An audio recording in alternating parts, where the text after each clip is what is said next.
প্ৰথমতে আকাশগংগা এনে দৰ্শকসকললৈ নমস্কাৰ জনাইছোঁ।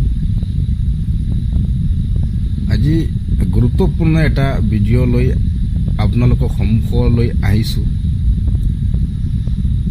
আপোনালোকে এই মানুহজনৰ কথা ভালকৈ আপোনালোকে শুনিব।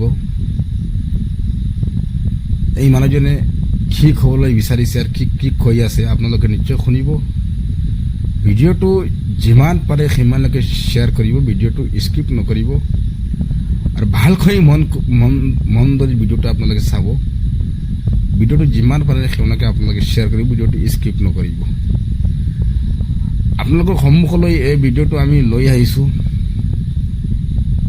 এই মানুহজনে কি হ'বলৈ বিচাৰিছে আৰু কি কৈ আছে আপোনালোকৰ কমেণ্টত মতামত জনাব। আপোনালোকে এই মানুহজনে কথা ঠিক কৈছে না অঠিক কৈছে। ধন্যবাদ। 1947 আজকে আমরা বাংলাদেশে যাব, গিয়ে বাংলাদেশকে পুনরায় ভারতের সঙ্গে মিশিয়ে দিব, যাতে অখণ্ড ভারতে পরিণত হয়। বাংলাদেশ ভারতের অংশ ছিল, এটা ভুললে চলবে না। আমরা ভুলে গেছি বাংলাদেশ 1947 খ্রিস্টাব্দের সময় ভারতবর্ষের অংশ ছিল, কিন্তু জেহাদি মৌলবাদীরা দুটি পার্ট করেছিল, একটা ছিল হিন্দুস্তান এবং একটা ছিল পাকিস্তান। পাকিস্তানে ছিল মুসলিমরা আর হিন্দুস্তানে ছিল হিন্দু মুসলিম মিলে।